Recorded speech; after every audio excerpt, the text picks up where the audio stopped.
Não é porque estou sujeito a cometer assassinato, que sou um assassino, não é porque estou sujeito a cometer roubo, que sou um ladrão, não é porque eu estou sujeito a cometer adultério, que sou um adúltero, não é porque estou sujeito a cometer pedofilia, que sou pedófilo, não é porque eu estou sujeito a cometer pecado, que sou um pecador. Na carne, estamos sujeitos a todas essas coisas horríveis. Uma coisa é estar numa condição, e outra coisa é praticar. Quando você diz que é um pecador, você é um réu confesso, está assumindo que está praticando algum ato descrito acima. Deveria ser preso por esse crime que está cometendo. Eu não vou me intitular e nem me condenar pelas coisas que eu estou sujeito, por causa da condição que me encontro, neste mundo que jaz no maligno. O apóstolo Paulo disse: Desventurado homem que sou! Quem me livrará do corpo desta morte? Mas em seguida, ele nos mostra a solução, graças a Deus por Jesus Cristo, nosso Senhor. De maneira que eu, de mim mesmo, com a mente, sou escravo da lei de Deus, mas, segundo a carne, da lei do pecado. Ele nos mostra que estamos sujeitos a cometer pecado na carne, quando damos crédito a ela e não à lei de Deus, que está em nossas mentes. Pecador é o filho do maligno, que veio para matar, roubar e destruir, que não crer na salvação, e também, aqueles que dizem que confessou Jesus Cristo como Salvador e vivem na prática do pecado e não é corrigido por Deus. Quem vive na prática do pecado, após a confissão e não reconhece o erro e não se arrepende, é como aquele homem à esquerda de Jesus na cruz, e Caim, que não reconheceram o erro e não se arrependerão, e até questionaram Deus, é porque não tem o Espírito de Deus, e se alguém não tem o Espírito, este tal não é dele. O homem à direita de Jesus na cruz, reconheceu que errou e se arrependeu e creu na salvação. Estas são as marcas dos filhos de Deus, reconhecer o erro e se arrepender. Não é porque Deus não nos imputa mais pecado que vamos viver pecando, profanando o sangue da aliança. Mas se alguém pecar, se for filho, vai ser corrigido pelas transgressões e açoitados pelas iniquidades cometidas.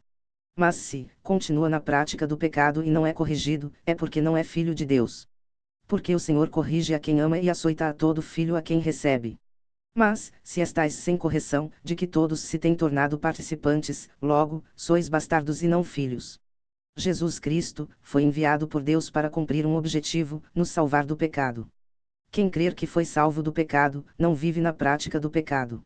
Ele vos deu vida, estando vós mortos nos vossos delitos e pecados, nos quais andaste outrora, segundo o curso deste mundo, segundo o príncipe da potestade do ar, do espírito que agora atua nos filhos da desobediência. Estávamos mortos em nossos pecados e delitos, não havia um justo sequer, todos estavam destituídos da glória de Deus.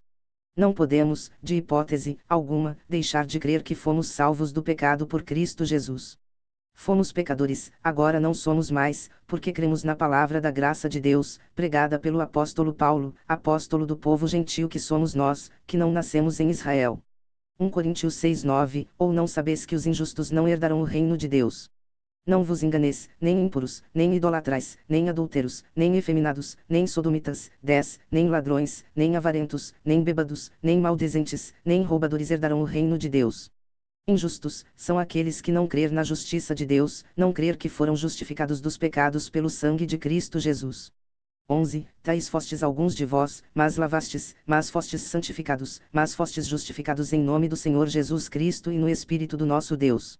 Tais fostes, é porque não somos mais pecadores, fomos salvos do pecado. No reino de Deus, não entra pecadores, somente os remidos e redimidos dos pecados pelo sangue de Cristo Jesus. Ele nos libertou do império das trevas e nos transportou para o reino do Filho do seu amor, no qual temos a redenção, a remissão dos pecados. Porque, com uma única oferta, aperfeiçoou para sempre quantos estão sendo santificados. João 15:3, vós já estáis limpos pela palavra que vos tenho falado, 17:17, santifica-os na verdade, a tua palavra é a verdade.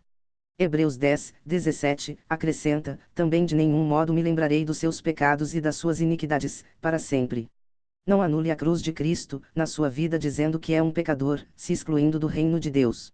Estudo Bíblico, Jorge Pinha, 7 de dezembro de 2017.